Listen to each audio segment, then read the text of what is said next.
Hello and welcome to Express News. In the next half an hour, we'll get you all the latest news and updates. Let's start with our top story. Prime Minister Narendra Modi shared an op-ed marking the historic milestone of 1,000 years since the first attack on Somnath in 1026 AD. PM Modi emphasized that despite repeated assaults over centuries, Somnath continues to stand tall as a symbol of India's enduring spirit.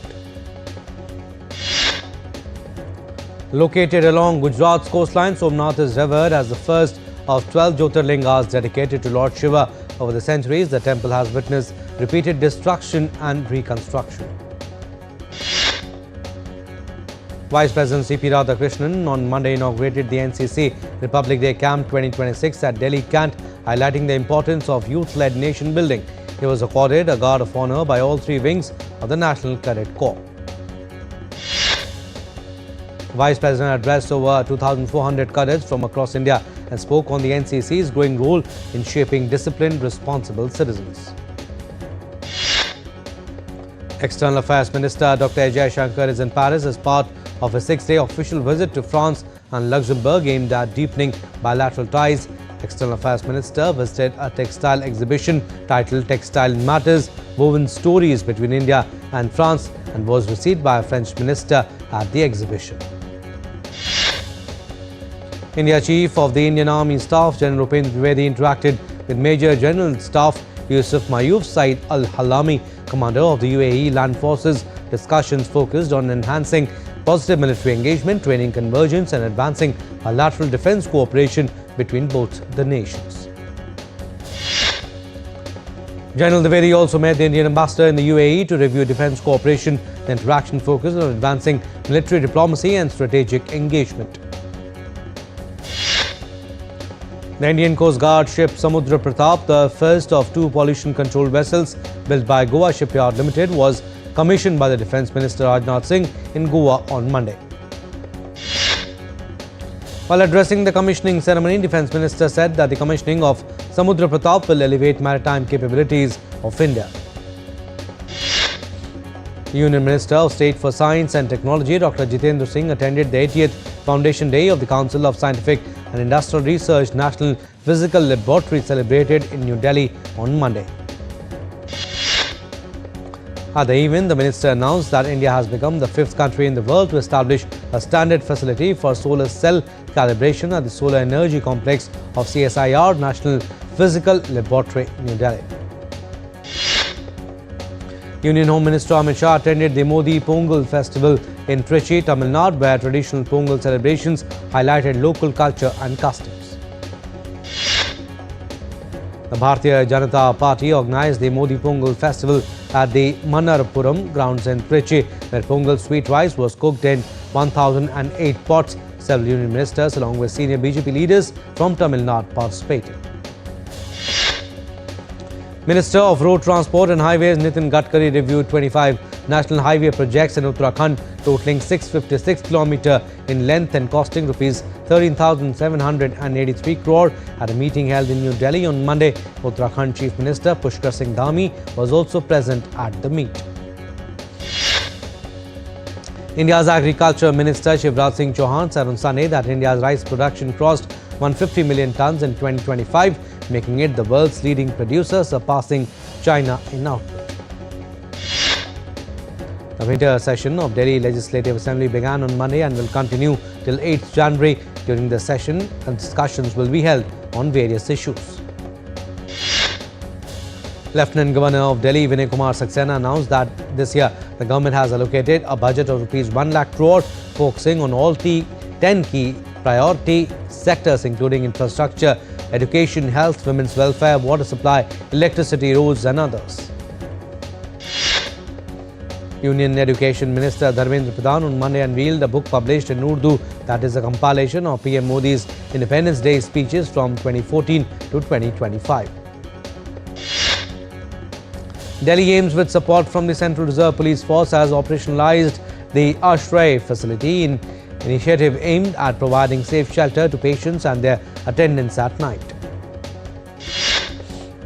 India's Minister for Electronics and Information Technology Ashwini Vaishnav in a social media post has said that electronics production in the country has increased 6 times and exports have grown 8 times in the last 11 years.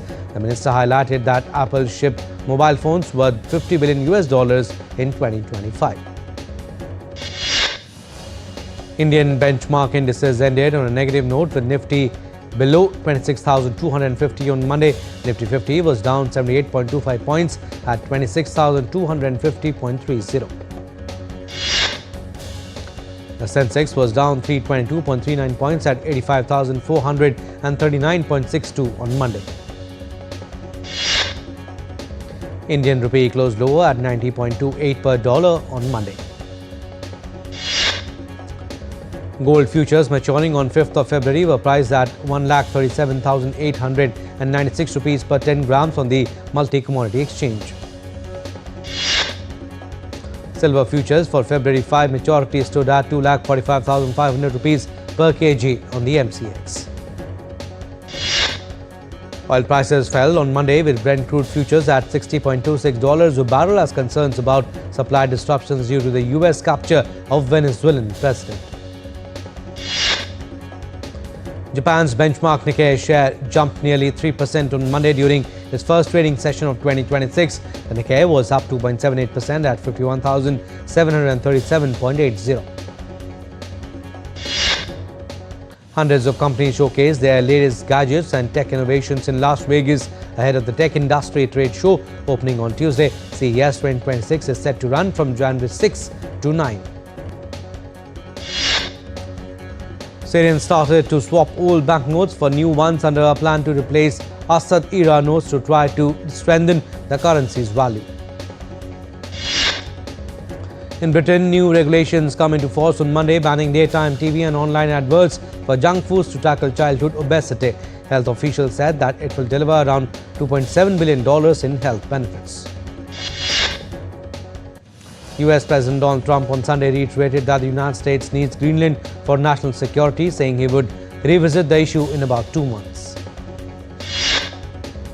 In a social media post, Greenland's Prime Minister Jens Frederik Nielsen warned Washington to stop applying pressure and insisted that any discussions must respect international law. Danish Prime Minister Mette Frederiksen described the idea of US control over Greenland as absurd.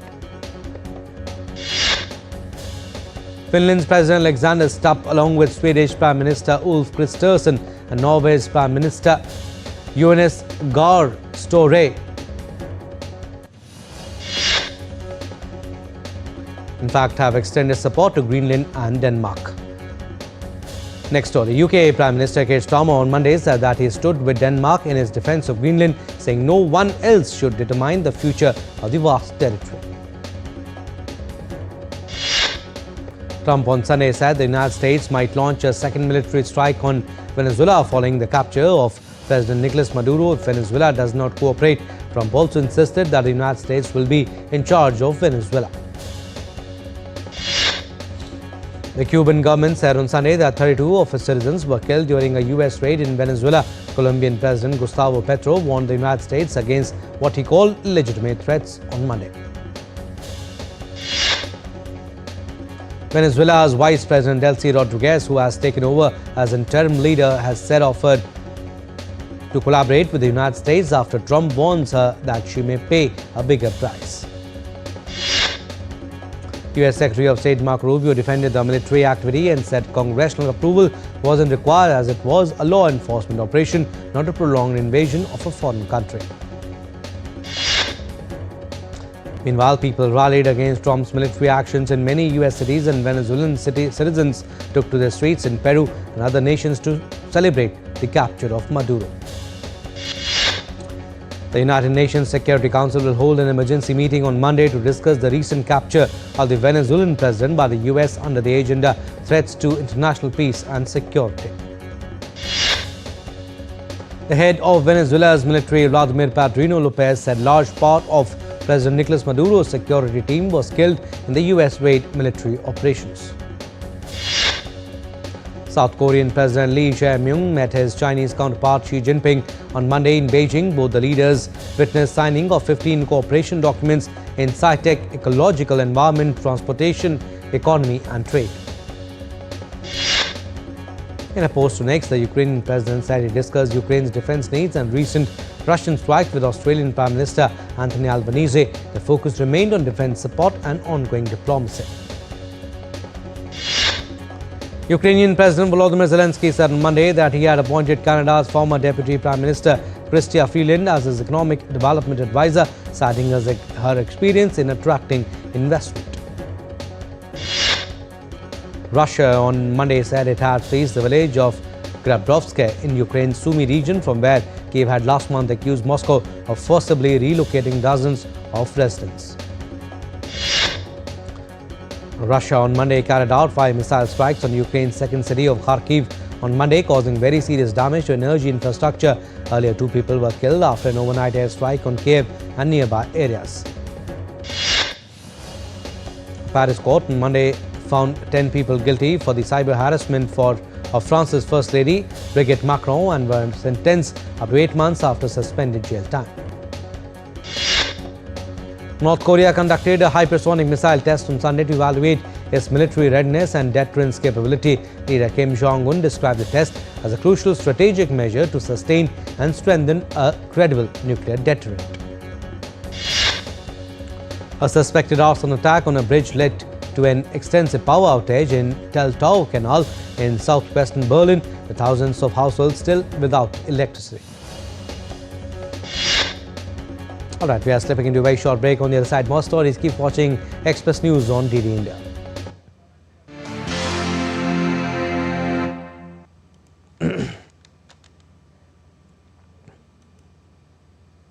Geopolitics and trade deals. Economic challenges amid development. Hard work and the path to prosperity.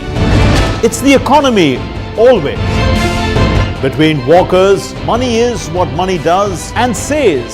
Supply creates its own demand. Between the bulls pulls and bears tears.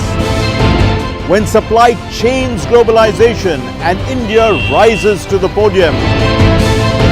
We'll get you centered with the Economic Brief at 8 p.m. every Thursday on DD India.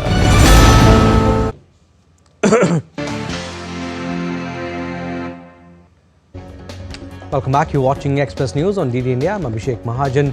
Some more stories. Eastern Turkey is reeling under a severe cold wave, freezing rivers and transforming the region into a winter wilderness. Frost covered Europe's tallest sand dune, Dune du Pilat, in southwestern France. As temperatures fell despite the cold, visitors gathered at sunrise to admire the rare winter view. Winter has set in across China's Beijing as families flock to frozen lakes turn into ice rinks, with temperatures dropping well below freezing. India's northeastern state of Assam was hit by a 5.1 magnitude earthquake on Monday morning in Guwahati's Morikau district. No casualties were reported. Heavy snowfall in Leh on Monday led to the temporary suspension of all flight operations, affecting both arrivals and departures. The India Met Department said Leh recorded a minimum temperature of minus 9.6 degrees Celsius. Fresh snowfall in Sonmarg has turned the Kashmir Valley into a winter attraction. Tourists from across India are arriving to enjoy snow rides and breathtaking views.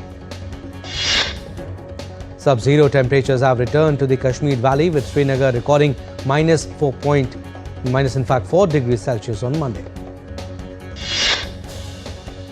Light snowfall is expected until January 6, especially in J&K's Doordarshan district, bringing relief to locals and farmers. Cold wave conditions likely to lash isolated pockets of Punjab, Haryana and Chandigarh from 6 to 8 January, as well as parts of West Rajasthan. In Sri Lanka's Nuwara Eliapara, motoring sports have officially begun at Gregory Lake, offering tourists a thrilling new experience in the hill country city. Pinball, a classic arcade game, is enjoying a revival in Albany, Australia, delighting both long-time fans and newcomers. The game's resurgence is attracting a new generation of players. In Hershey, Pennsylvania, fans tossed at tossed 81,796 stuffed toys onto the ice during the Hershey Bears annual teddy bear toss. In Japan's Kyoto, people in traditional court costumes played the ancient ball game Kemari at Shimogamo Shrine. The game uses a deerskin ball kept in the air with foot passes. The year's first blowfish auction took place in western Japan. Cold weather firmed the fish flesh, pushing the top price to 23,000 yen per kilogram. Vietnam's Dien Bien province set a Vietnamese record with a huge cultural event, Dance of Unity by the river. Around 10,000 people joined the traditional dance, forming a giant circle over 8 kilometers long along local roads and fields. In Vietnam, Thu Thiem and Khang temple comes alive with ceremonial drums on the 11th day of the 11th lunar month. The 300-year-old temple was recognized as a city-level historical relic in 2025. Tourists in Hanoi can explore Vietnam's culture at the Millennial Way of Learning event. The exhibition blends traditional dough paper festivals and contemporary art. Swimmers plunge into sub-zero waters in Harbin's frozen Songhua River on Monday as temperatures hovered around -15 degrees Celsius.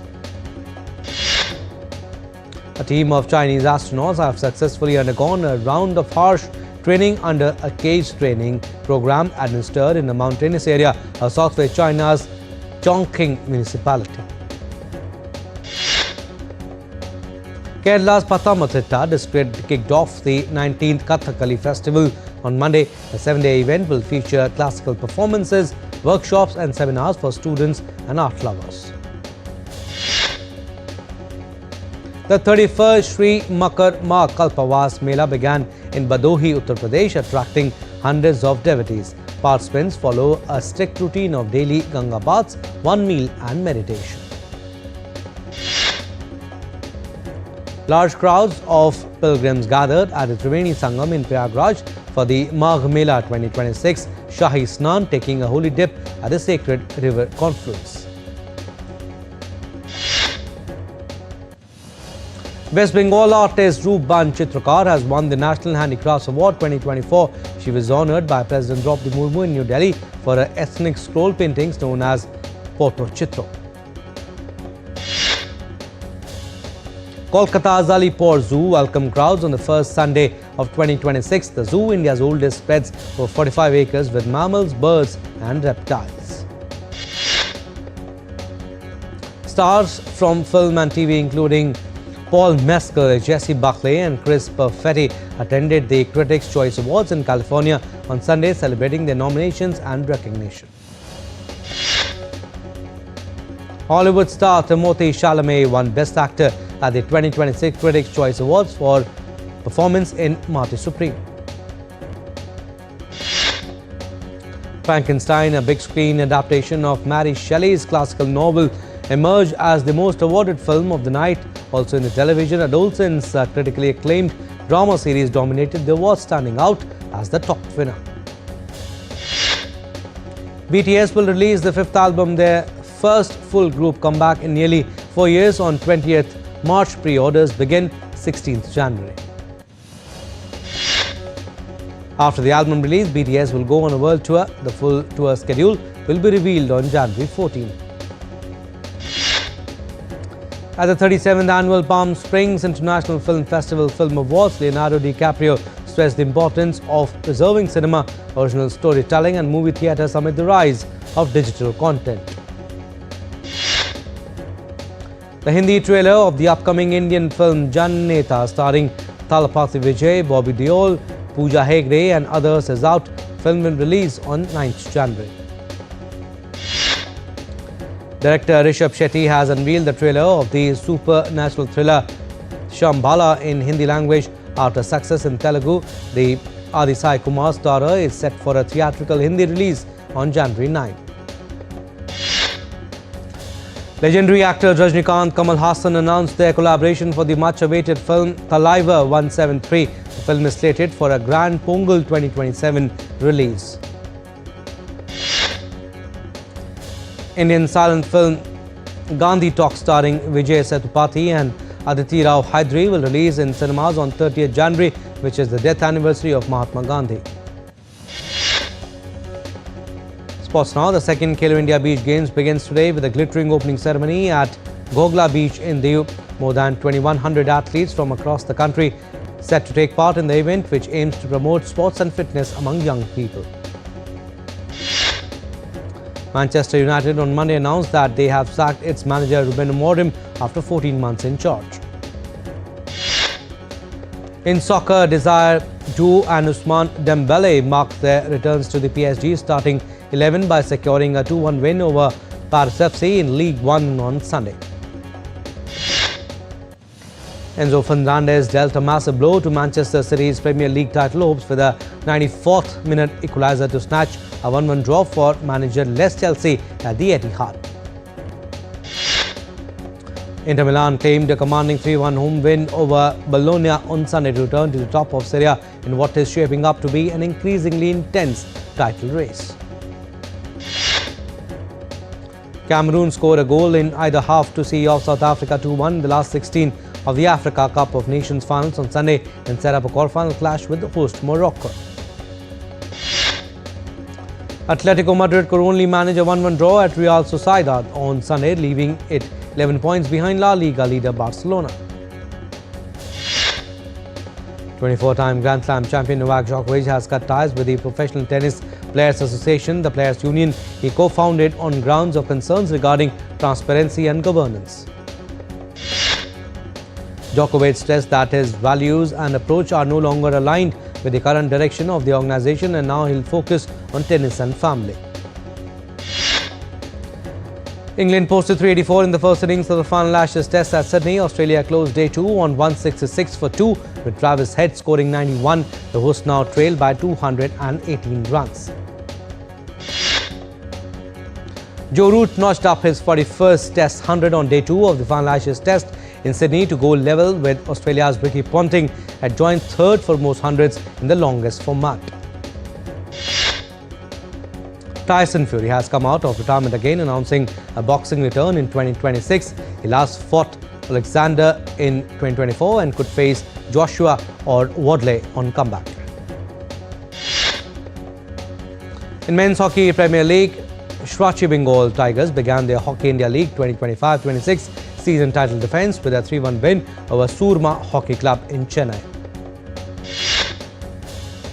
India's young paddlers starred at WTT Youth Contender 2026 in Vadodara, where Cinderella Das and Sarthak Arya clinched under 19 mixed doubles.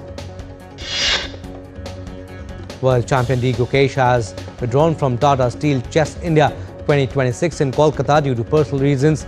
Nihal Sareen will replace him in the men's event. Alright, that's all we have in this edition of Express News. You stay tuned for more news and updates. Namaskar.